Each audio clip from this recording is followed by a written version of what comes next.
Y lo que yo diga también.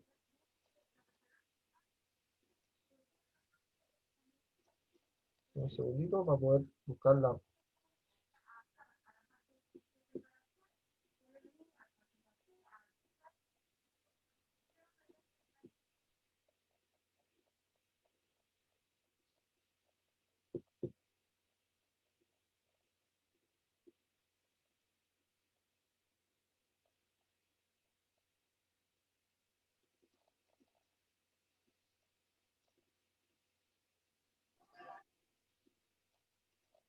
Les pido por favor me confirmen si es que ven la presentación para así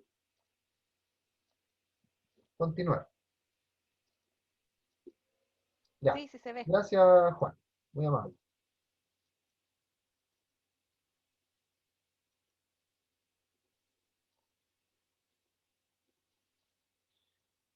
Ya, chiquillos, partimos entonces.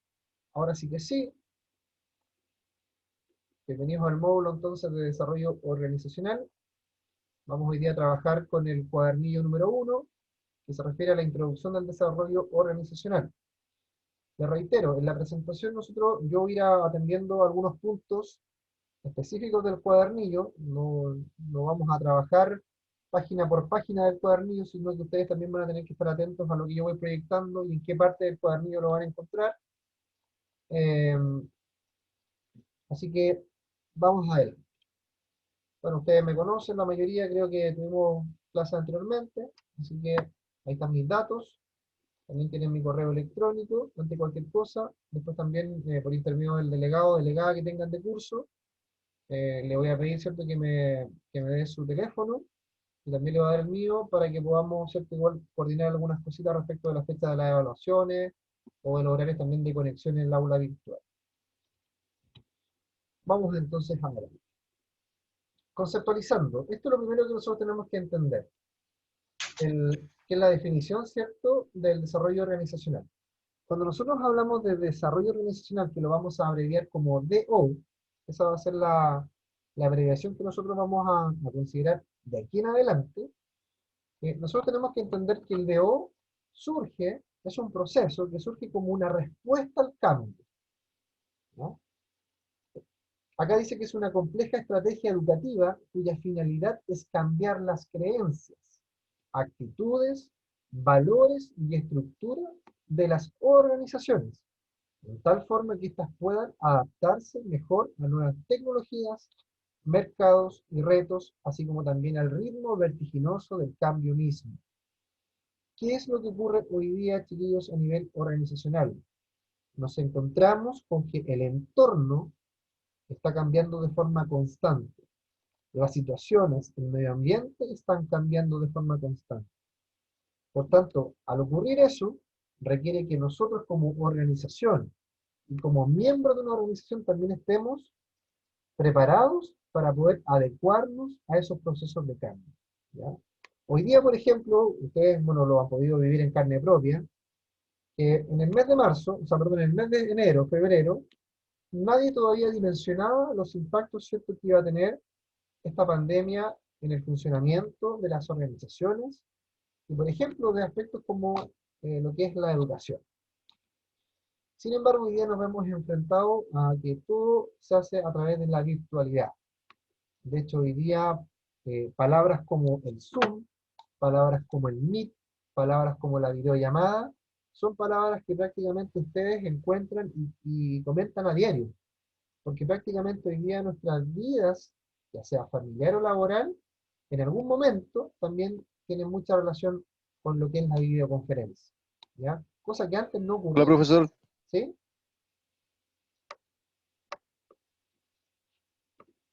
Ah, me estaba saludando, buen día. Perfecto. Entonces, es muy, lo que quiero decir con esto es que nosotros, en el mes de marzo, por ejemplo, ninguna organización estaba preparado para que todos sus procesos se tuvieran que desarrollar de forma virtual o remota, como se le quiere llamar. Entonces, ¿qué es lo que ocurrió con las empresas y las organizaciones? Tuvieron que empezar a implementar un proceso de desarrollo organizacional, en el cual tuvieron que identificar qué es lo que estaba ocurriendo en el ambiente, qué es lo que estaba ocurriendo en el entorno, y prepararse, empezar a buscar herramientas y acciones concretas para poder adaptarse a este cambio. Entonces, por ejemplo, en el caso de nosotros como Valle Central, tuvimos que crear una nueva plataforma, modificarle algunas cosas a la plataforma, tuvimos que pedir a los profesores que hicieran sus clases a través de videollamadas, ¿cierto? Que utilizaran otras estrategias para poder complementar el desarrollo de las clases porque no había forma de hacerlo presencial, entonces nos tuvimos que empezar a adaptar. Y ustedes también en sus vidas familiares, también en sus vidas laborales, tuvieron que hacer lo mismo, ¿ya? Tuvieron que probablemente empezar a compartir, por ejemplo, el internet, el computador, el celular dentro de sus casas, porque un hijo, ¿cierto? O una hija, o su esposo, o su esposa también tenían que hacer uso también de estas mismas herramientas. Y también en términos de trabajo, probablemente tuvieron que estar en cuarentena, ¿ya? Tuvieron que adecuarse, ¿cierto? A este sistema de teletrabajo, trabajar mucho más por correo. Bueno, esto obviamente no en todos los tipos de trabajo, pero la gran mayoría tuvo que someterse a esta situación. Entonces, eso es lo que hoy día el desarrollo organizacional busca, que nosotros seamos organizaciones proactivas, es decir, que constantemente nos estemos preparando para un eventual cambio. Eso es lo que, en resumen, es el concepto de desarrollo organizacional. ¿Alguna pregunta hasta acá? ¿Algún comentario?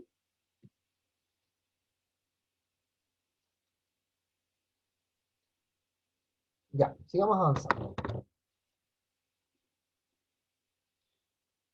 Otro autor que también está en su cuadernillo, Muchinsky, nos dice que el DO es un esfuerzo planificado que afecta a toda la organización dirigido desde la cumbre para incrementar la eficacia y la salud de la organización a través de una intervención planificada sobre la organización utilizando los conocimientos de la ciencia de la conducta.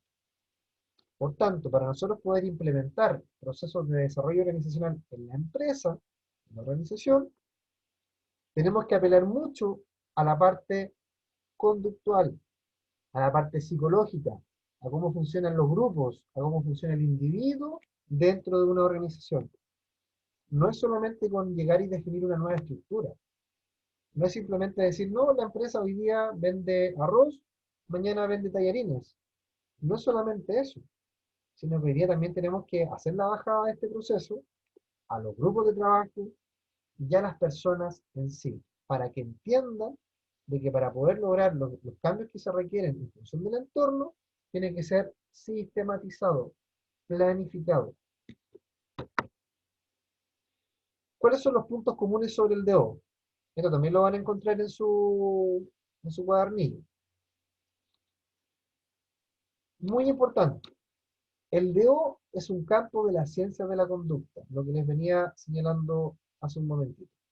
Por tanto, tiene que ver mucho con el estudio del comportamiento de los grupos y de los individuos.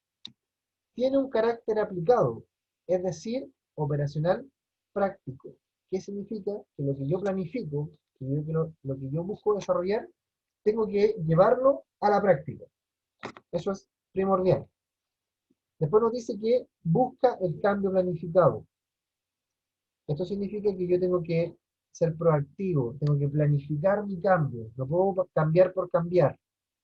Yo tengo que comunicar, tengo que establecer estrategias, acciones concretas que me permitan a mí llevar a cabo un proceso de cambio. Después nos dice punto 4, tiene un carácter integral, es decir, se aplica a la totalidad de la organización como un sistema. Cuando yo implemento un proceso de cambio, no es un cambio solamente en la forma, es un cambio en el fondo, a nivel de cultura organizacional, a nivel de estructura y a nivel de procesos. Por tanto, es un proceso que va a englobar todo lo que compone la organización. Punto 5. Implica una intervención a largo plazo. Yo no puedo pretender que un cambio se va a dar de un día para otro. ¿Ya? Ni los hombres podemos cambiar de un día para otro. Imagínense una empresa. ¿Ya? Entonces es un cambio que requiere una intervención a largo plazo. Punto 6. Tiene como objetivo mejorar la eficacia y la eficiencia. Por tanto, cuando yo cambio o quiero establecer un proceso de cambio a nivel organizacional, es porque yo quiero mejorar el uso de mis recursos, eficientar recursos, disminuir costos, por ejemplo, pero al mismo tiempo mejorar también el cumplimiento de mis objetivos y mis metas. Y punto número 7, para lograr un proceso de cambio dentro de una organización, nosotros tenemos que asegurarnos de que todos los individuos que componen la organización tienen que participar y comprometerse en el proceso.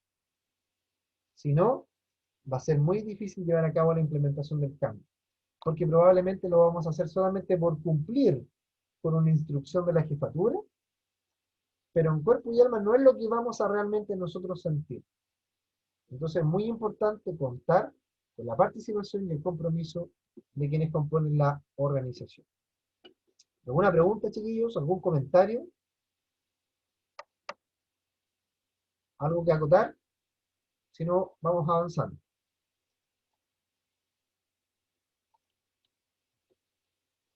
¿Cuáles son los objetivos del DO? ¿Qué es lo que busca el DO?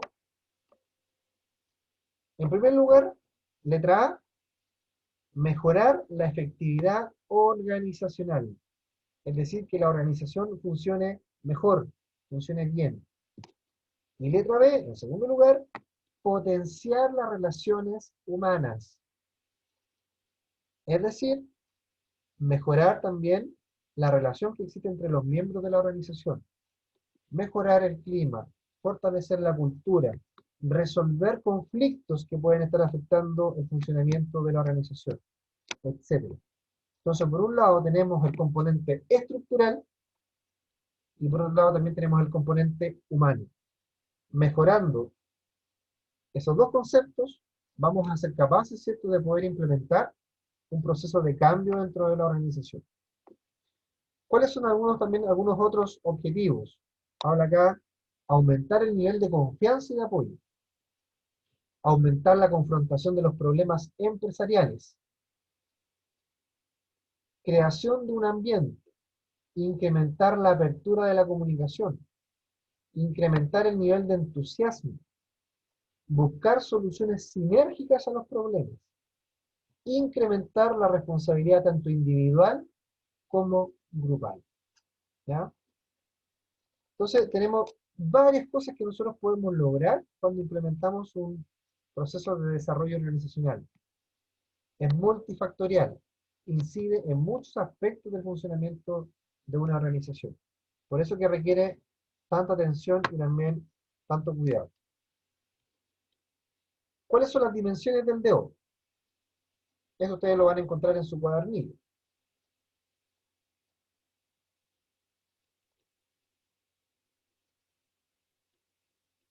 ¿Lo encontraron ya o no? ¿Qué página es? La página 12. Página 12. Eso volví a decirles. ¿Qué les voy a aconsejar, chiquillos? Ocurre algo. Que cuando ustedes responden las pruebas en la plataforma, el mayor tiempo que se pierde en responder en la prueba de la plataforma es lo que empezar a ojear el cuestionario, o sea, el cuadernillo, porque no sabemos dónde están las respuestas. Entonces, ¿qué les aconsejo yo? Que ha sido la experiencia, ¿cierto?, con todos los cursos, de que a medida que vayamos viendo un tema importante, ustedes le coloquen, o lo coloquen en la parte de atrás del cuadernillo y coloquen, por ejemplo, dimensiones del DO, y le ponen página tanto. Entonces, cuando usted esté en la prueba, y salga una pregunta, usted ya sabe a qué página tiene que ir, porque si no pierde mucho tiempo. ¿Ya? Porque los cuestionarios son de 15 preguntas y de 45 minutos. Por tanto, no tiene tanto tiempo por cada una de las preguntas. ¿Ya? Así que eso también como consejo. Después se van a acordar de mí. Entonces, ¿qué es lo que nos dice en relación a las dimensiones del desarrollo organizacional? Dice acá, la importancia del comportamiento organizacional. ¿Y qué nos dice acá? Que el comportamiento organizacional es una especie de círculo evaluativo que busca esclarecer cómo se comportan las personas dentro de una organización, por qué actúan así y cuáles son los impactos de sus formas de desenvolverse o actuar. El CO, que es la abreviatura de comportamiento organizacional, y por lo tanto el BO, comprende 3 niveles de análisis. Y esto es en lo que nosotros vamos a centrar nuestras clases. 3 niveles de análisis que van desde una perspectiva micro a una perspectiva macro. Nosotros vamos a trabajar con el nivel individual, que consiste, ¿cierto?, en la comprensión del funcionamiento del individuo. Vamos a trabajar también a nivel grupal, que respecto a entender de cómo se conforman los grupos de trabajo, cómo funcionan y responden, y también a nivel organizacional, que a nivel macro, tiene que ver con la comprensión y la dirección de distintos procesos y problemas organizativos. Así que esto que está aquí en rojito, ¿ya? Si usted quiere, le hace un asterisco, porque seguramente en alguna de las pruebas o cuestionarios va a aparecer esa pregunta. ¿Ya? Les estoy advirtiendo. Sigamos avanzando. ¿Alguna pregunta hasta acá, chiquillos? ¿Por qué tenemos que estudiar estas dimensiones? Porque dentro de una organización, ustedes saben que hay una parte que es más macro, ¿cierto?, que tiene que ver con la parte cupular de la organización. Después hay un nivel intermedio que tiene que ver con la conformación de los grupos de trabajo. Y obviamente el nivel más básico, que es el nivel individual, que tiene que ver con cómo la persona interactúa con ese grupo e interactúa también como con la estructura organizacional. Por eso que tenemos que estudiar esos 3 niveles. Porque si tenemos funcionando de buena forma esos 3 niveles, vamos a poder implementar de buena forma un proceso de desarrollo organizacional. Esa es la lógica. Profe, yo otra vez. ¿Puedo hacer otra pregunta? A ver, voy a escribir otra vez. Chica, tenéis que separarte de la Jenny porque te acopláis con su computador. Cuando están 2 personas juntas, se acoplan. Así que tienen que separarse. Una en el baño, otra en la pieza. Una en el A ver, computador, otra en el living. ¿para dónde? Una en el patio y la otra en la plaza. Claro. No puedo hacerle la pregunta al profe ahora. Es muy fuerte la Jenny. Pero escríbelo por chat, pues, Adriana. Ya. Ya, continuamos, chiquillos.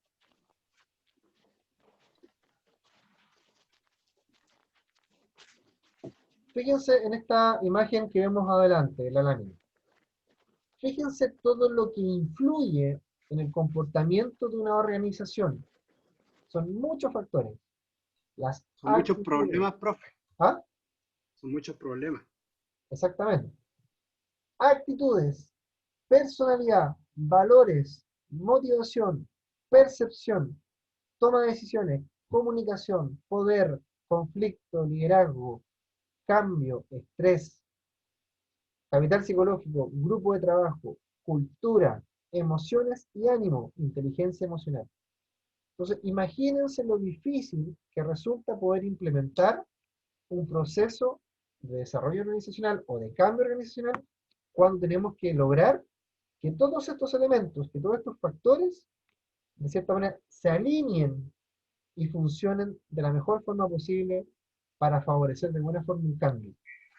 Entonces, es ahí la complejidad de lo que es el desarrollo organizacional.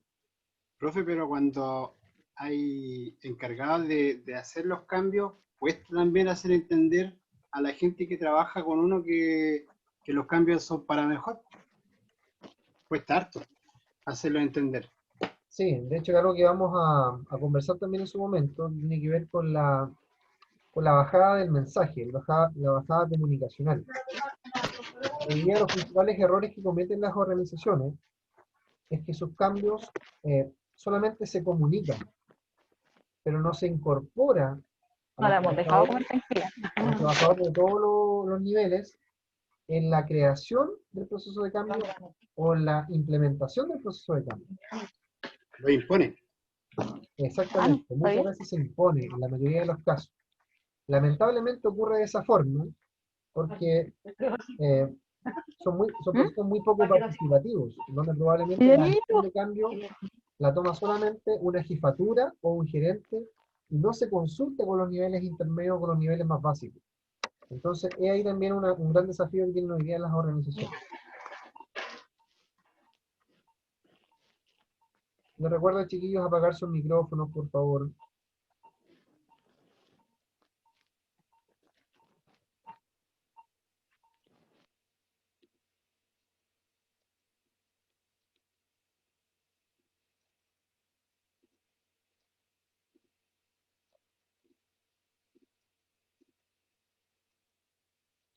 Exactamente, Carla. Eso genera la resistencia al cambio. Muy bien. De hecho, esos temas de resistencia al cambio, estrategias de cambio, agentes de cambio, es algo que van a ver en la segunda parte de desarrollo organizacional, que tiene que ver con desarrollo organizacional 2. Esa es la asignatura que tienen más adelante. Edith, pregunte, por favor.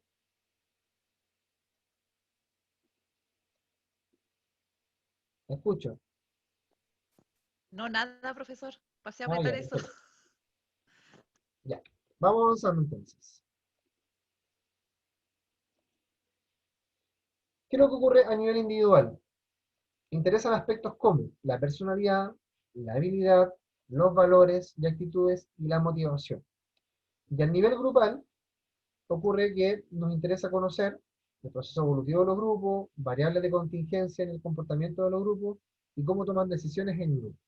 Y a nivel organizativo, nos interesa conocer qué es una organización, cómo funciona, la creencia las creencias que tienen, los valores, cómo interactúa con el medio ambiente, cómo es su cultura, en fin, todo aquello que tiene que ver estrictamente con la conformación de la organización. ¿Qué dice acá? Que la creencia de los investigadores que las autoridades que solo manejan las relaciones formales estarían careciendo de habilidades para manejar las informales. Por lo tanto, conoce la riqueza de contenido de las relaciones interpersonales que le da vida y sentido a la organización. Lo que comentábamos hace un minutito, hay mucha preocupación muchas veces por la estructura, por lo que define la jefatura, pero no nos tomamos el tiempo de conocer qué está ocurriendo con los grupos de trabajo y qué está ocurriendo probablemente tal con los individuos. Entonces ahí es donde se provoca muchas veces lo que comentaba ahí Carla en el chat, la resistencia al cambio. ¿Cómo ellos quieren que cambie si a mí jamás me han preguntado si este cambio me conviene, o si voy a participar del cambio, o si estoy de acuerdo, en fin? Tiene que ser un proceso participativo, ¿ya? Y para eso las organizaciones tienen que establecer estrategias y herramientas para poder hacer partícipes a sus trabajadores de las distintas instancias que buscan cambiar. Vamos ahora a analizar, ¿cierto? Hacer un análisis grupal. Es decir, nos vamos a meter de lleno en la dimensión del análisis grupal. Y esto ustedes lo van a encontrar también en su cuadernillo, ¿o no?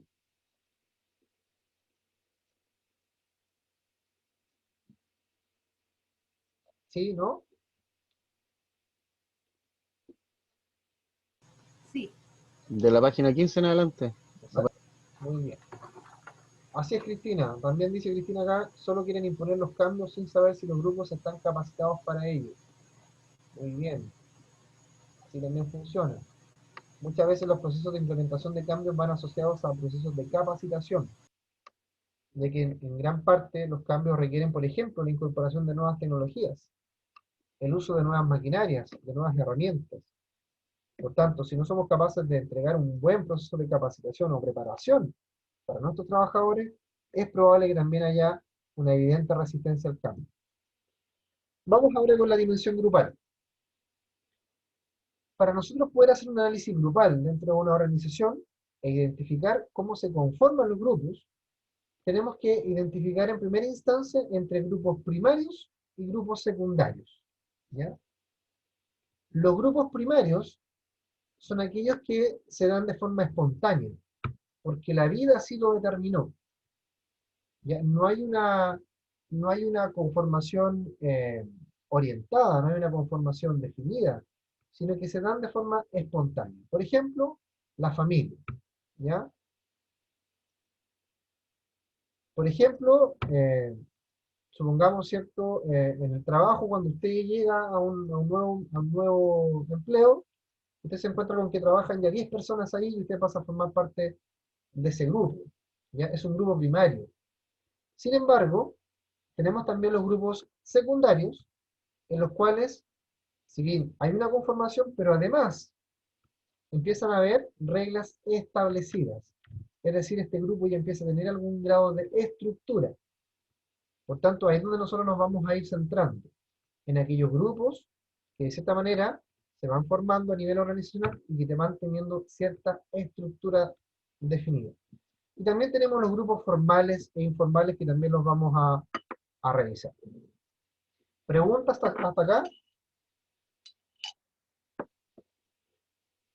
No, Ya, seguimos avanzando entonces.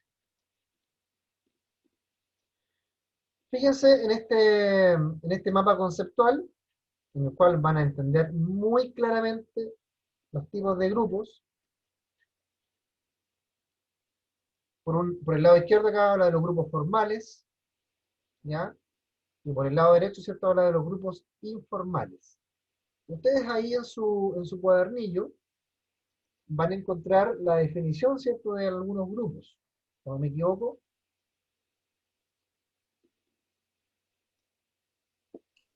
Sí, están. Ya, entonces le vamos a pedir, por ejemplo, a ver, ¿a quién vamos a pedir que intervenga? Le vamos a pedir a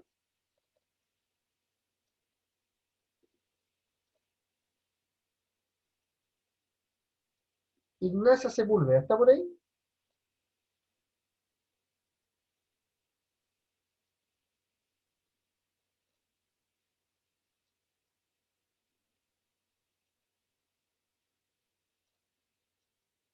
¿Está o no está? Parece que no está.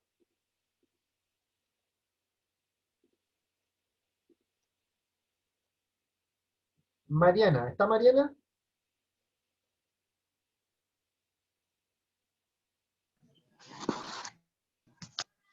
profesores que hay algunos que están en turno, entonces se acercan a la pantalla cuando pueden. Ah, ya, perfecto. Ya, entonces usted mismo, por favor, léanos lo que nos dice respecto de los grupos de mando y grupos de tareas. Sí, resulta que yo no pude imprimir el cuadernillo, profesor. Ah, ya, no se preocupe, no se preocupe, sí, no es problema. Sí, y estoy conectado desde el teléfono como para abrir Ah, el ya. cuadernillo en la pantalla. Ya. Vamos entonces, Pamelita, usted que está ahí, Pamelita Poblete, salió Ya. premiada. Por favor, ¿qué es lo que nos dice de los grupos de mando? De los grupos de mando dice, son los que están formados por el organigrama de la empresa y hace referencia a los distintos niveles jerárquicos. Eso hace diferencia al nivel jerárquico. Por tanto, ahí podremos hablar, por ejemplo, de los grupos de directivos, de los grupos de jefatura, ¿cierto? De los grupos de supervisores, porque hace referencia al nivel jerárquico. Y respecto de los de tareas, ¿qué dice de los grupos de tareas?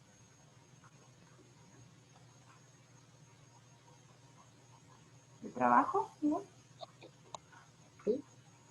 Están determinados por la organización para realizar una determinada actividad, pero en este caso los grupos no están restringidos por un superior jerárquico inmediato, ni tampoco están restringidos a un único departamento. Los grupos de trabajo suelen ser interdisciplinarios. Perfecto. O sea, nosotros, por ejemplo, dentro de un grupo de trabajo, un grupo de tareas, podemos tener un jefe, podemos tener un informático, podemos tener un asistente, y yo les asigno una función. Por ejemplo, completar una planilla en Excel que deben entregar el día domingo. Entonces ahí se conforma un grupo de trabajo. Es como cuando ustedes se agrupan y comienzan a trabajar en base a algún requerimiento que les haya hecho algún docente. ¿Ya? Sin importar el nivel jerárquico. Entonces ahí tenemos eh, los dos tipos de grupos formales que existen. Ahora, acá en la lámina, ustedes pueden darse cuenta que define, ¿cierto?, también que estos pueden ser estables o temporales, ¿ya? Tanto los grupos de mando como los grupos de tareas pueden ser estables, es decir, permanentes en el tiempo, o pueden ser temporales, es decir, que se crean con un fin específico, ¿ya? Eso también es importante tenerlo claro. Juan, aprovechando que usted también está ahí al ladito de Pamela, en mi visión, por si acaso. No se vaya a malentender después que... ¿Cómo ¿Cuál, está, Juan? profe? Bien. Qué ¿Grupo bueno, de qué bueno. interés? ¿Ah? ¿Grupo de interés? Sí, grupo de interés, por favor. Ya, se logran para conseguir un objetivo específico, pero esta vez no está fijado por la organización, sino por el propio grupo. Exactamente. Por ejemplo, hoy día están todos estos grupos, ¿cierto?, que están, por ejemplo, los amigos de los animales, los animalistas, ¿cierto?, los amigos del árbol, los amigos que están conformando, por ejemplo, para un subsidio, los amigos del apruebo, los amigos del rechazo, no sé, La ¿cierto? feminista, Claro, de todo un poco, ¿ya? Y también dice que estos también pueden ser estables o temporales, ¿ya? Por tanto, se pueden considerar permanentes en el tiempo o también temporales. ¿Cuándo se consideran temporales? Cuando, por ejemplo, ese grupo se compone para una acción específica y cuando ve cumplido esa acción específica, se disuelve, ¿ya? Después tenemos, Juan, un grupo de amistad. grupo de amistad, no buscan el logro de un objetivo, sino que surgen de alianzas sociales por compartir inquietudes y va más allá de las relaciones meramente profesionales. Perfecto, ¿ya? Los grupos de amistad tienen que ver más que nada con una alineación o el compartir intereses de carácter personal, ¿ya? Entonces yo, por ejemplo, dentro de mi trabajo, en mi pega, ¿cierto? Yo puedo formar parte, ejemplo, de un grupo de mando, también puedo formar parte de un grupo de tareas, también puedo formar parte de un grupo de interés, por ejemplo, si soy miembro de un sindicato, ¿ya? Y también puedo formar parte de un grupo de amistad, si por ejemplo con la Pamela y con el Juan trabajamos en distintos departamentos, pero después de la pega, ¿cierto?, nos juntamos a comer una tablita con un pitcher. ¿Ah? Qué bonito. ¿Ya? Ahí tenemos, por ejemplo, un caso de un grupo de amistad. ¿Qué es lo que quiero decir con esto? Que nosotros dentro de la organización, nosotros como individuos podemos formar parte de distintos grupos, formales e informales, ¿ya? Entonces, eso le entrega una mayor dificultad a la organización al momento de querer implementar un proceso de desarrollo organizacional, ya que yo debo, como empresa, alinear a los grupos formales, a los grupos informales y además a los individuos que componen los distintos grupos. O sea, imagínense lo que eso conlleva y lo que eso implica. ¿Ya? Estamos claros entonces respecto a esto. Vamos ahora a revisar, ¿cierto?, el eh, cómo se conforman, ¿cierto?, los distintos grupos, o cómo se crean, valga la redundancia.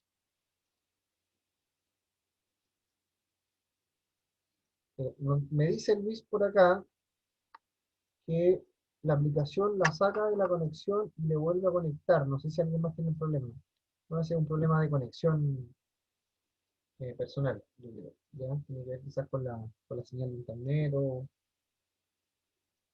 pero no sé si alguien más tiene ese inconveniente. Ya, chiquillos. Esto también ustedes lo van a encontrar en su cuadernillo. Tiene que ver con el proceso evolutivo de los grupos.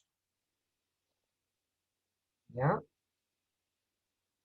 Y nos dice que el primer tipo de proceso por el cual se crea un grupo, o cómo evoluciona un grupo, es el modelo de las 5 etapas. ¿Ya? Y el modelo de las 5 etapas establece, ¿cierto?, que existe una etapa de formación, una etapa de tormenta, una etapa de normalización, una etapa de desempeño y una etapa de terminación. En la etapa de formación es cuando yo tengo a la gente agrupadas, ¿ya? Yo junté a la Pamela, al Juan, al Carlos, a la Cristina, a la Carla, ¿cierto? A la Adriana, e hice un grupo, ¿ya? Pero cuando se crea un grupo, inmediatamente a continuación viene un proceso o una etapa que se llama la etapa de la tormenta, que es cuando queda el embarrado, ¿cierto? Porque hay alguno que quiere ser el jefe del grupo, otro que quiere opinar esto, otro que opina acá, otro que no está de acuerdo, y se arma, ¿cierto? Una tole-tole, un problema en ese grupo. Y eso se llama tormenta. Pero como bien dice el dicho, luego de la tormenta aparece el sol, ¿cierto? Y eso ocurre en la etapa de normalización, cuando estas personas, luego que han superado sus diferencias, ¿ya? Sus problemas, sus inquietudes, sus problemas personales, en fin, se normaliza el proceso. Es decir, ya lograron ponerse de acuerdo y se define una estructura. Por ejemplo, se elige al presidente del grupo, se elige al jefe del grupo, se elige al tesorero, etc. ¿Ya? Después viene la etapa de desempeño, que es cuando obviamente el grupo se pone en acción. Es cuando empieza a cumplir con las distintas actividades, tareas, proyectos, etc.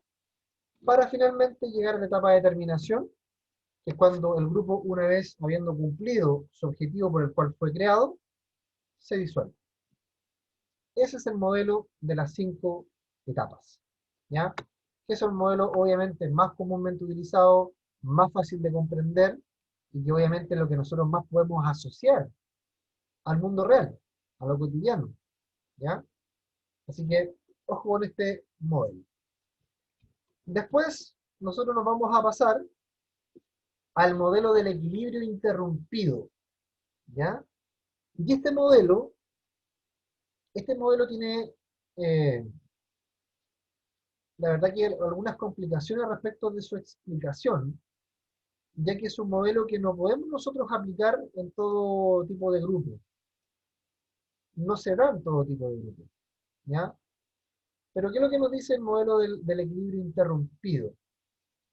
Que cuando se conforma un grupo, hay una organización, ¿cierto? Una idea de funcionamiento, hay un punto en el cual, tal como lo veíamos en el modelo anterior, que era el de la tormenta, aquí se le llama un modelo o sea, un punto de transición, en el cual el equilibrio, ¿cierto?, se ve interrumpido por algún hecho, por alguna situación, por algún desacuerdo.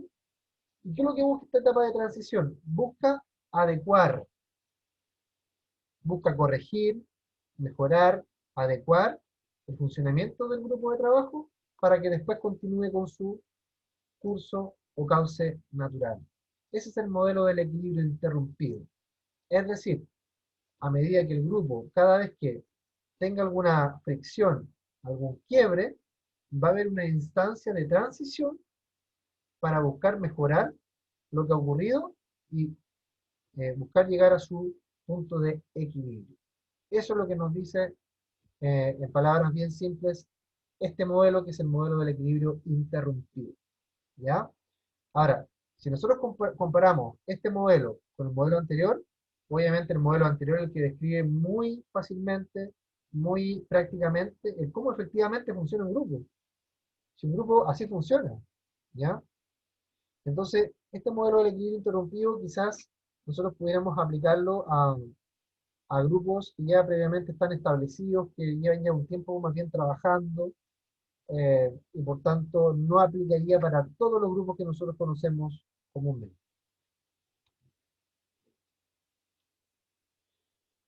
Fíjense en esto.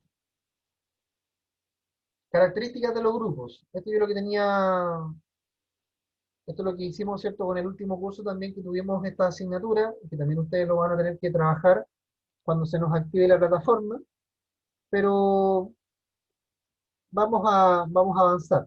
Entre la página 21 y 23 de su cuadernillo se habla, por ejemplo, de cómo influye el tema de género en la conformación de grupos. ¿Ya? Así que eso lo vamos a conversar, yo creo que ya en una próxima clase, porque eso es lo que ustedes van a tener que trabajar en el primer foro que yo les voy a ingresar en la plataforma. que todavía no lo puedo hacer porque no está habilitado. Tamaño del grupo. ¿Cómo afecta el tamaño del grupo? Muy buena pregunta. ¿Ya? El tamaño del grupo influye en las relaciones de grupo. Esto, más que claro, esto es ley. ¿Ya? Fíjense lo que dice acá. Las diadas o grupos de 2 personas dependen de un alto grado de compromiso y son sumamente frágiles. Claro, en una pareja, si hay una pelea, muere el grupo prácticamente. Y una persona por sí sola, obviamente ya no estaríamos hablando de un grupo, sino que hablamos de un ente personal. No hay grupo. ¿Ya? Las triadas o grupos de 3 personas hacen coaliciones y cambian posibles alianzas. Fíjense en esto. Porque cuando hay 3, si hay 2 que están de acuerdo y uno que está en desacuerdo, podríamos terminar siendo un grupo de 2. Entonces también es una situación bastante compleja. Ahora, a medida que nosotros aumentamos el número de miembros de un grupo, obviamente aumentan el número de relaciones y también aumenta el número de complejidad. Por tanto, ¿qué es lo que nosotros podemos concluir? Que a medida que aumenta el número de miembros de un grupo, aumenta no solamente el número de interrelaciones, sino que también aumenta la complejidad del grupo. Es decir, a más grande el grupo, más complejo. ¿Ya? Eso en relación a lo que es el tamaño del grupo. Compatibilidad de los grupos. Este también es un tema muy relevante, ya que tenemos que nosotros lograr que dentro de los grupos exista compatibilidad. No basta solamente con llevarse bien, sino que también tiene que haber una compenetración y una compatibilidad en términos de las formas de trabajo, por ejemplo, en las formas de pensar, en las formas de actuar. A mí se me va a hacer, por ejemplo, muy difícil conformar un grupo en donde quizás las personas tengan intenciones de trabajar solamente de noche. Porque yo a las 10 de la noche tengo sueño y me quiero dormir. En cambio, yo a las 8 de la mañana sí estoy operativo para trabajar, entonces probablemente no vamos a lograr compatibilizar con ese grupo. Es un ejemplo. Entonces tenemos que ver mucho cuál es la composición de nuestro grupo y cómo lo vamos a hacer compatible. Fíjense en esta lámina que está acá. ¿Qué es lo que nos dice esta lámina? Aquí vamos a dejar el micrófono abierto. Vamos a dejar el micrófono abierto para que hagan ahí alguna observación o apreciación de lo que observan en esa lámina que está aquí en la presentación.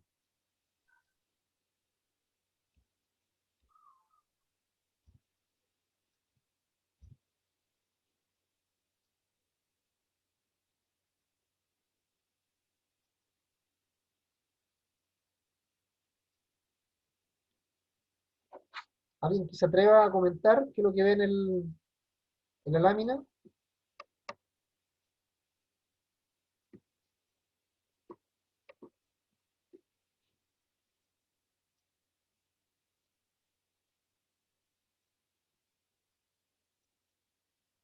¿Nadie? ¿No hay opiniones? Ahora estamos todos en modo turno.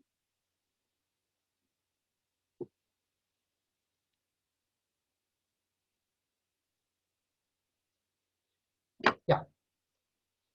Lo que nos quiere decir la lámina es que nosotros cuando tenemos un grupo que tiene determinadas características y que muchas veces requiere del apoyo de otro grupo o de otro tipo de personas, tenemos que buscar puntos de compatibilidad.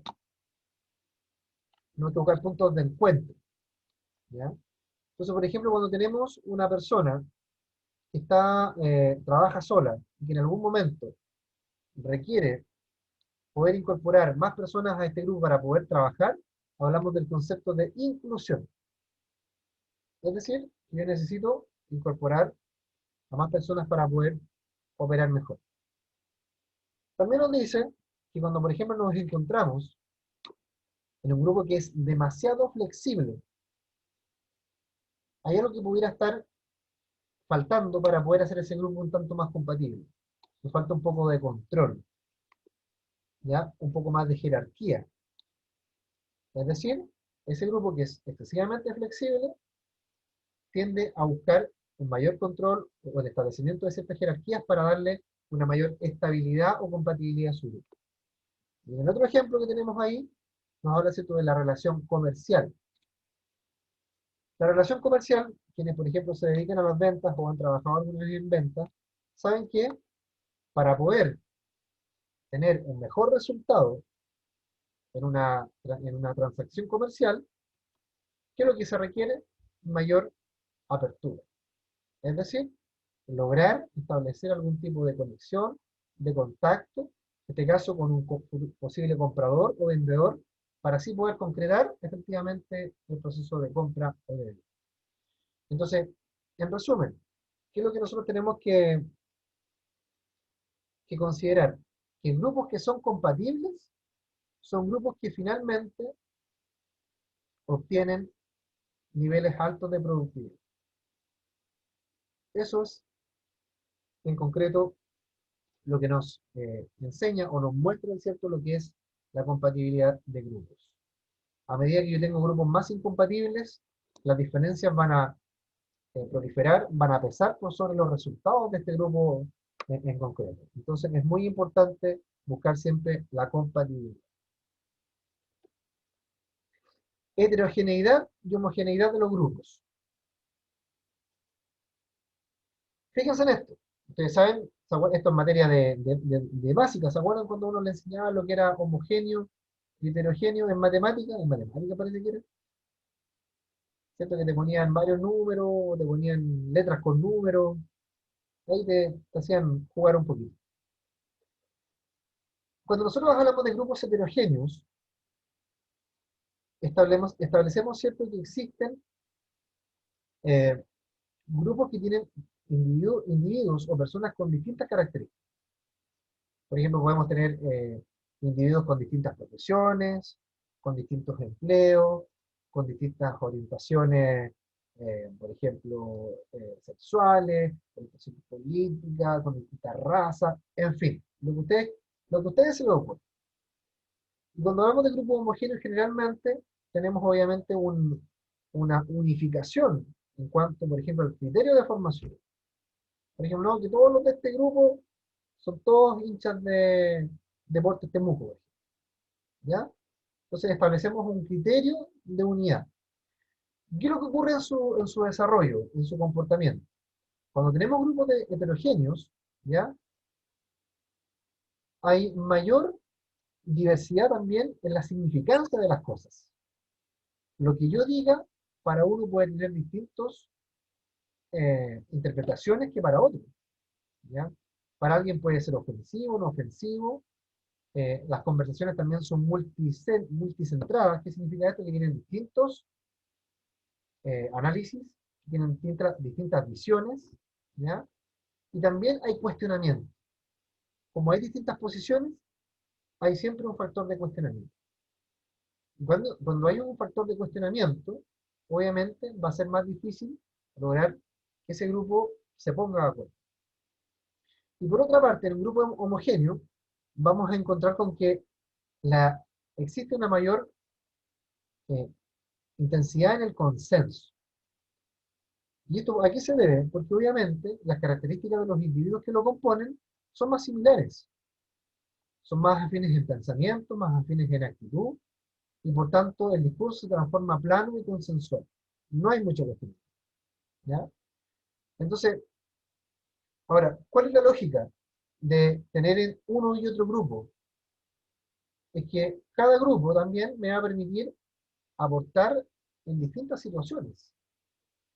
Cuando yo requiero, por ejemplo, resolver un problema que es de alta complejidad y que requiere análisis variados de distintas ramas, profesiones, etc., obviamente yo voy a elegir un grupo de tipo heterogéneo para que me pueda plantear una solución.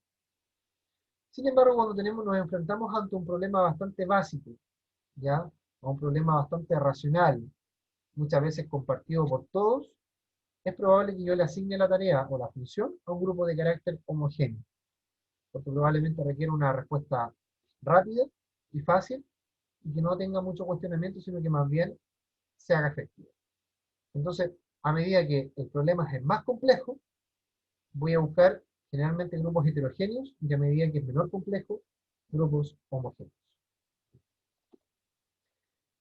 Estructura de los grupos.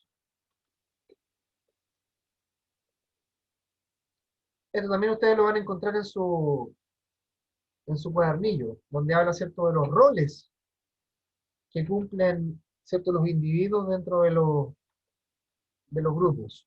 Y aquí habla, ¿cierto?, del rol esperado, del rol percibido y el rol ejercido. Esto tiene que ver mucho con cada uno, ¿ah? Cada uno dentro de los grupos en los que participa tiene esto.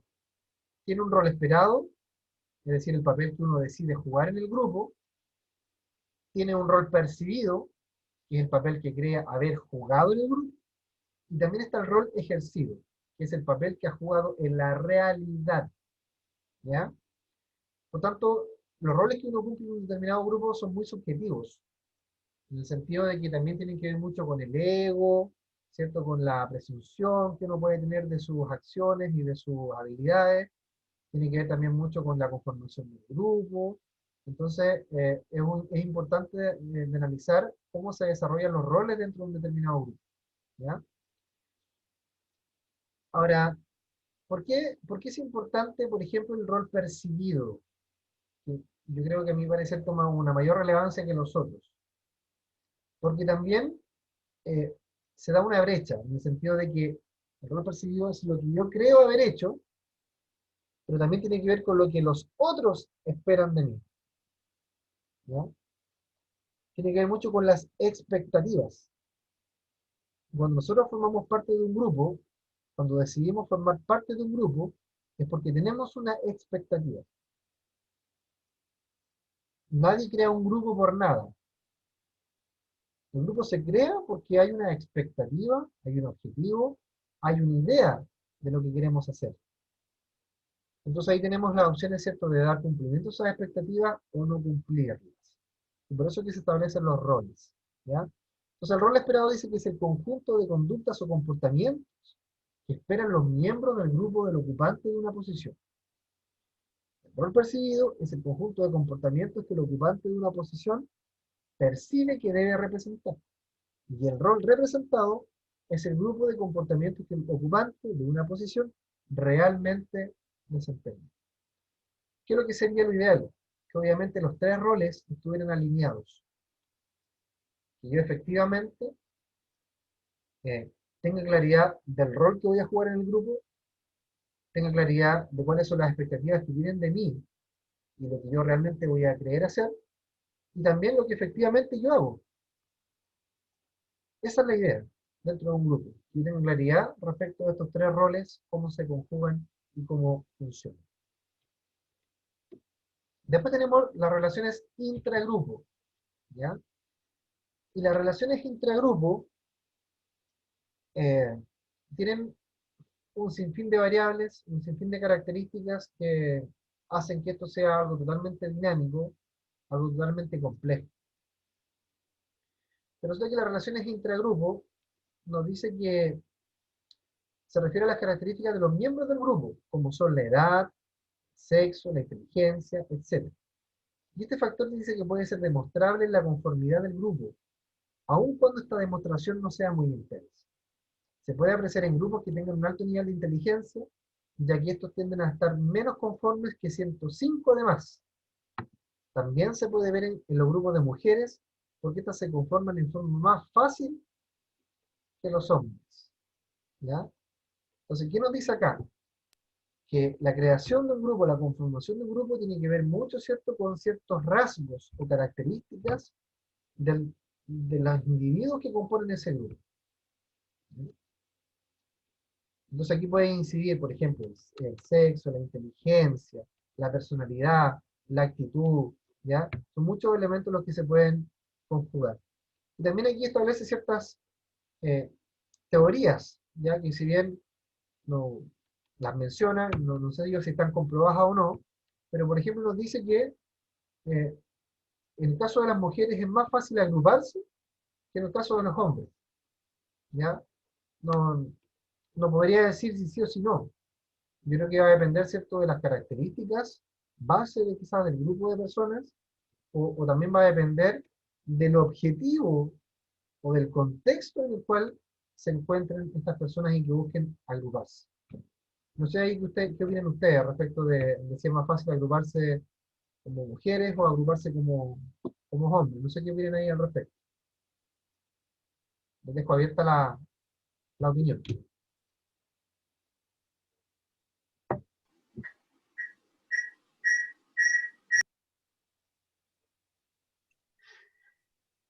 Como música, película, suspense. Claro. Ya. ¿Nadie opina nada entonces? Yo tengo la concepción de que es más fácil la agrupación cuando son hombres. Del punto de vista de que el hombre es más sencillo, más simple en sus cosas. Perfecto, muy No bien. sé si. Más básicos. ¿Alguien que opine lo No contrario? quise decir básico para no, para no complicar. Para no herir el género. Exacto.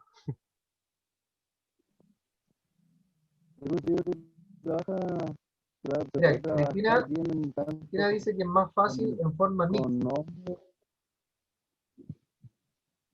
Sí, yo digo tanto que como hombre, un grupo de puro hombre o mixto, porque va más bien en la persona, no en el sexo.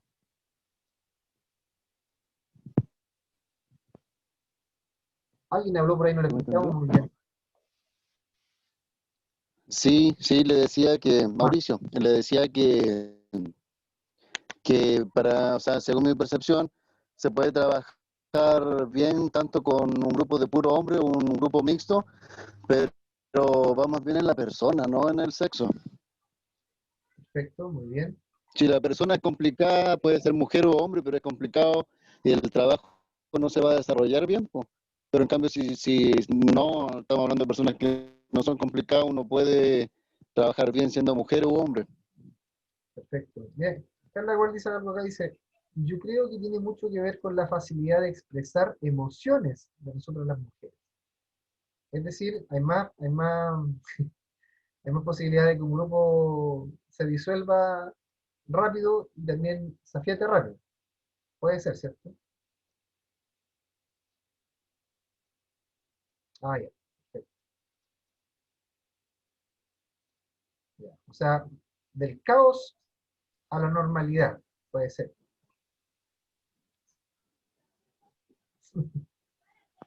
Muy bien. ¿Alguien más? Si no pasamos a la siguiente lámina. Ya. Seguimos. Factores de estímulo. Dice que son aquellos que están relacionados con la norma en cuestión. En experimentos de conformidad, dichos estímulos pueden ser un grupo de líneas verticales, figuras geométricas. Se puede usar cualquier cosa como estímulo. En general, mientras más ambiguo sea el estímulo, mayor será la conformidad del grupo con la norma. Se puede ejemplificar cuando un cierto número de personas opta por una opción de una determinada pregunta, aun cuando éstas se hayan equivocado. Las que les preceden también van a cometer el mismo error. Esto para seguir por lo que dice la mayoría. ¿Qué significa esto? Que también muchas veces los grupos tienden a actuar y definir ciertas sus acciones en función de lo que la mayoría cree que es verdad, ¿ya? Entonces esto también tiene mucha injerencia en lo que pasa en un grupo porque ocurre que se va perdiendo de cierta manera esa diversidad o la capacidad, ¿cierto?, de poder opinar y de poder pensar distinto, quizás también a lo que indica un grupo. Entonces aquí también tenemos un punto muy importante que es exactamente los seguidores de masas, un factor de estímulo muy relevante. Lo que nosotros debiéramos siempre promover dentro de un grupo es obviamente la opinión, la diferencia, ¿ya? La diferencia también es muy importante, y también obviamente lo que es la diversidad, en el sentido de que si nosotros conformáramos solamente grupos homogéneos, ¿ya? No podemos pretender pensar igual todo el tiempo. Tienen que haber ciertos grados de diferencia No pueden ser, ¿cierto?, todos de Deportes Temuco, todos católicos, ¿cierto?, todos evangélicos. No pueden. Tiene que haber, ¿cierto?, una diversidad que también permita enriquecer un poco el discurso y las relaciones también entre los determinados grupos. Uno se junta por afinidad, no por igualdad. Entonces cuando uno dice, no, nosotros formamos un grupo porque somos todas iguales, no somos todos iguales. Mentira, no existen esos grupos. Avanzamos. Dice, factores de estimulación son aquellos que incluyen variables de contexto del grupo, como son el tamaño del grupo, su estructura, la unanimidad de la mayoría respecto del comportamiento apropiado. Estas variables ejercen un efecto moderadamente fuerte sobre la conformidad. Estudios demuestran que la conformidad aumenta con el tamaño del grupo, también aumenta con la proporción de la mayoría y con la unanimidad de esta. ¿Ya? Hablamos de la conformidad, que es cuando nosotros decimos, no, es lo que el grupo piensa. Esa es la conformidad.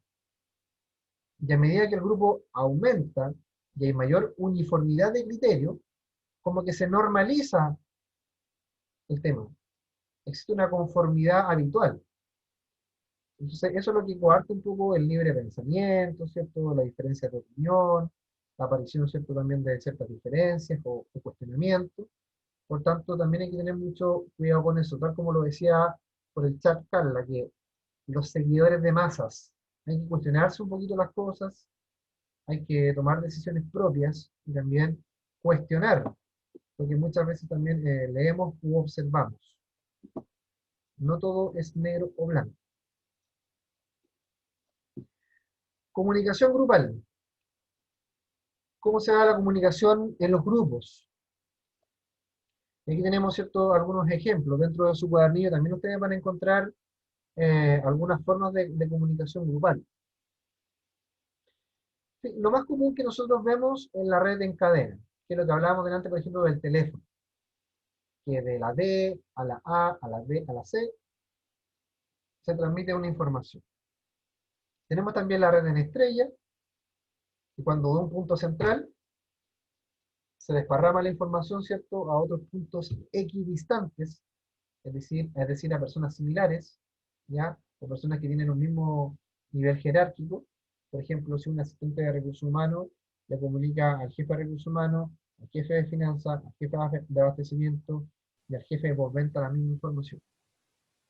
Después tenemos la red en I, que es cuando hay dos emisores y un receptor que después transmite en cadena. Después también tenemos la red en círculo, es decir, es una red donde la información fluye, ya sea para la izquierda o para la derecha, fluye, ¿ya? Y también tenemos la red en vías múltiples o vías amplias, que es la que tiene que ver de que la información fluye en forma multidireccional. Es decir, para arriba, para abajo, para el lado, para todos los lados que usted se imagine, y a todas Es las como el personas que chisme, usted... ¿Ah? es como el chisme. Claro. Hay personas que, por ejemplo, son una red en vía múltiple, constantemente, ¿ya? Entonces, estas son las formas que nosotros Oiga, profe, la red, inmediatamente... la red en Y, esa no la entendí.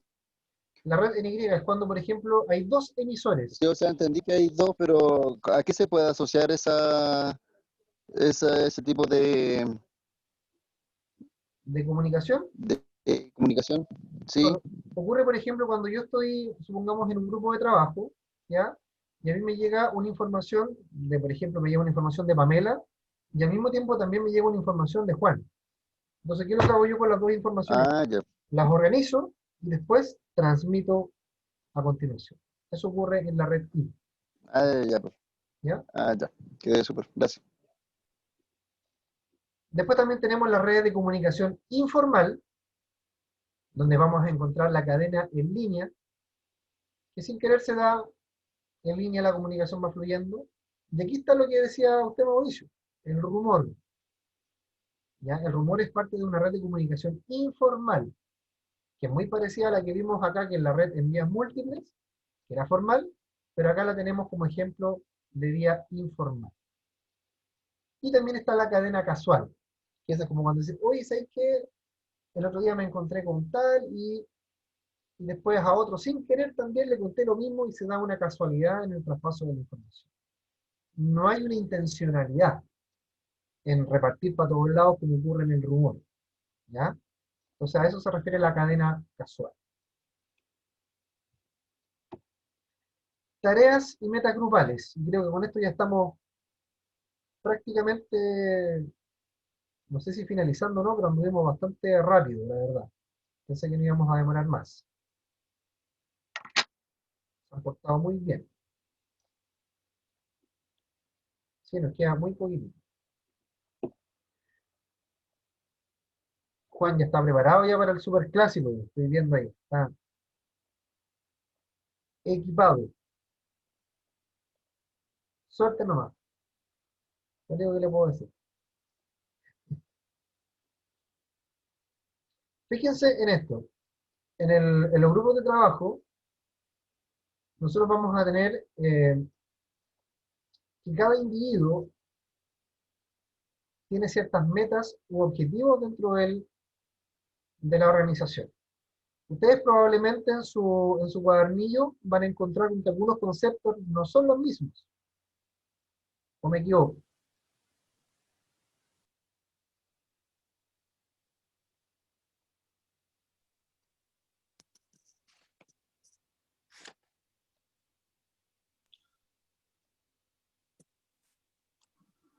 Ya, pero No aparece la compensatoria, exactamente.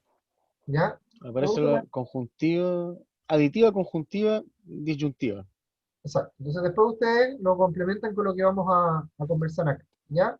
Pero le reitero, para el caso de la prueba, lo que va a valer va a ser lo del cuadernillo. Yo que le estoy entregando la complementariedad a lo que está ahí. En la aditiva, tenemos que entender de que los aportes individuales se suman, ¿ya? Y tal el ejemplo que está ahí, tirar de una cuerda. Ejemplo más que concreto, más que claro. Después está la compensatoria. El producto final es el promedio de los juicios individuales, ¿ya? El peso de un objeto o, por ejemplo, el grado de temperatura de una habitación, ¿ya?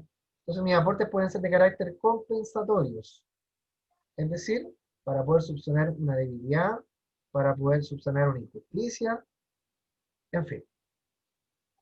Después tenemos la disyuntiva. El grupo selecciona el producto de un conjunto de juicios individuales, ¿ya? Esto quiere decir que dentro de un grupo puede haber división, puede haber contraposiciones, ¿ya? Puede haber que tomar decisiones diversas, elegir entre una u otra alternativa. Entonces eso también va a ocurrir dentro de un grupo. Después también tenemos lo conjuntivo, donde todos los miembros del grupo contribuyen al producto, es decir, lo que conocemos como los esfuerzos dirigidos. Todos vamos a apuntar hacia allá, hacia el mismo norte, hacia el mismo objetivo, ¿ya? Y por último también tenemos el discrecional, que es donde el grupo decide las aportaciones individuales con el producto grupal.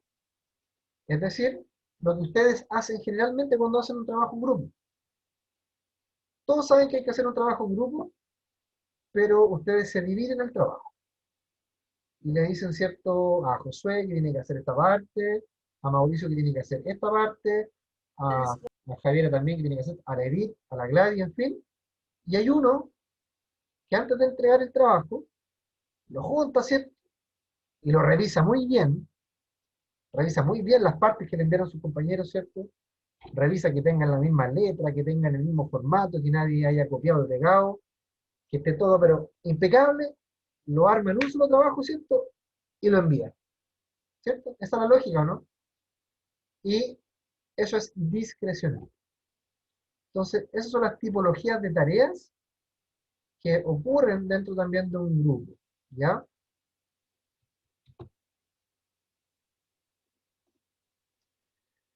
Ahora, también tenemos nosotros variables de contingencia, es decir, variable de contingencia se refiere a lo que puede ocurrir en el entorno, que afectan el comportamiento de los grupos. Y aquí tenemos, por ejemplo, variables externas, los recursos. si existen recursos financieros, humanos, ¿cierto? O materiales para poder desempeñarse en un grupo. Estrategia. Si hay, por ejemplo, algún cambio en la estrategia organizacional. Si hay, por ejemplo, algún cambio en la estrategia comercial a nivel mundial. Hoy día, por ejemplo, ustedes pueden ver que los grupos de trabajo, pensando en la pandemia, se transformaron en grupos de home office, es decir, redes colaborativas de trabajo remoto, donde tú te conectas con tu grupo de trabajo por videoconferencia y no te reúnes en una sala de reuniones, valga la redundancia. Entonces, cambia, se ve afectada el funcionamiento de un grupo. Después también tenemos las variables internas, compañerismo, el nivel de cohesión, cómo está el grupo, cómo está la moral, ¿ah? ¿Cómo va a estar la moral el lunes después del superclásico? ¿Ya? ¿Cómo está la comunicación, la experiencia, las habilidades, el tamaño del grupo? Si es un gran grupo, un grupo pequeño, y también la personalidad de quienes componen ese grupo. Por tanto, esto también hay que tenerlo en consideración siempre respecto al funcionamiento de un grupo. Todo puede afectar el funcionamiento de un grupo. Que eso les quede muy claro. Aquí está un poco lo que es la estructura grupal. Un grupo tiene un determinado tamaño, ¿cierto? Tiene una cohesión, tiene personas que cumplen determinados roles dentro del grupo, tiene un estatus, es decir, puede tener una ubicación dentro de la organización o de la sociedad, y también tiene normas o reglas que regulan su funcionamiento. Por tanto, en esa lámina que están viendo acá adelante, ustedes pueden resumir cómo se estructura un grupo de trabajo. Con personas, cohesión, con determinado tamaño, con roles asignados a sus colaboradores, con un estatus definido y con normas y reglas establecidas. Eso en estricto rigor es lo que es la estructura grupal.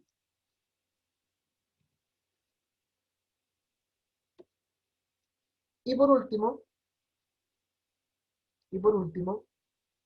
¿cómo se toman decisiones dentro de un grupo? Para ello es importante identificar ciertas ventajas. La primera ventaja que tiene tomar decisiones grupales es que se obtiene mayor información y un mayor conocimiento de las cosas. Hay más puntos de vista, más opiniones, más diversidad para poder tomar una mejor decisión. Hay también más legitimidad en la decisión y también hay más aceptación. Sin embargo, el adoptar decisiones grupales también tiene sus desventajas, en las cuales podemos encontrar, por ejemplo, mayor tiempo. Nos va a costar más ponernos de acuerdo. Presiones dentro del grupo. En un grupo se van a armar subgrupos que van a querer imponer su postura, ¿cierto? Y va a haber también un proceso de negociación ahí, de lobby, para ver cuál es el subgrupo que finalmente logra imponer su decisión. Dominio de pocas personas, ¿ya? Esto va a ocurrir porque probablemente dentro de un grupo van a aparecer figuras fuertes, líderes probablemente, o agentes negativos también pueden ser, que van a determinar el dominio de la situación. Y eso se va a dar de forma espontánea. Y por último, está también la dilución de responsabilidades. En el sentido de que, al tomar una decisión grupal, tú eximes a cada individuo de una responsabilidad. Porque la responsabilidad finalmente va a recaer sobre el grupo. Por tanto, esto es muy relevante para que lo consideren respecto de cómo se toma o cuál es el resultado, ventaja y desventaja de las decisiones de un determinado grupo. Y eso es todo por hoy, chiquillos. Hemos logrado en tiempo récord revisar los contenidos, ¿cierto?, del primer cuadernillo. Así que ahora estar atentos a lo que yo les puedo informar dentro de la semana por correo electrónico respecto de las fechas de la evaluación y también en relación a los foros, ¿ya? Así que qué bueno que nos volvimos a reencontrar, así que esperar que nos vaya muy bien en los próximos sábados y que el domingo gane el más mejor. ¿Ya? Así que, Gracias. Oiga, sí, profesor, yo tengo una consulta que resulta que yo cuando estaba, bueno, yo no tenía los cuadernillos, la compañía lo subió al grupo de WhatsApp, pero para poder abrirlo desde el computador intenté entrar a la plataforma y me abrió la plataforma del técnico, no de la ingeniería. claro, lo que pasa es que la plataforma no está habilitada todavía. No está habilitada todavía para los estudiantes de Ah, es ingeniería. que la profesora, ya sí, porque nuestra profesora jefe había dicho que la plataforma estaría habilitada desde el 3 de septiembre. Entonces, por eso yo pensé que estaba lista. Sí, no está con Hoy día algunos inconvenientes. lo dijo en la reunión, Mauricio, que todavía no está habilitado.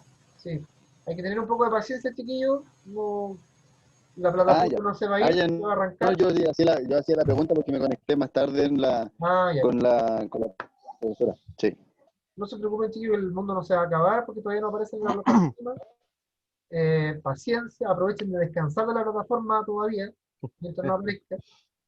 ¿Ya? Porque cuando va a aparecer van a tener que meterse a responder el foro, van a tener que entrar al aula virtual, a responder su cuestionario. Entonces, piensen que todavía no existe. Así descansan tranquilamente hoy día y el domingo, y ya cuando aparezca en la plataforma, ahí preocúpense. Ahora aprovechen de relajarse un poco. ¿Ya?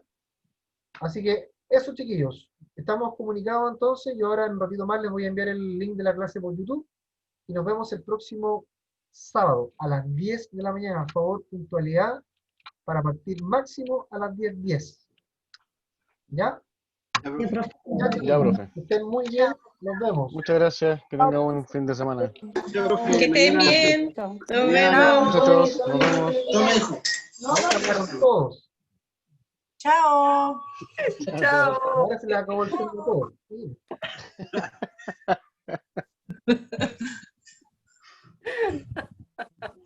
Nos vemos. Peladito. ¿Dónde está el pelado? Me hacen reír, ¿eh? Chao, chao. Cuídense. Mañana van a ser 3. ¿Por qué tres? ¿De qué lado? No sé de qué lado, pero... Colocolito, güey.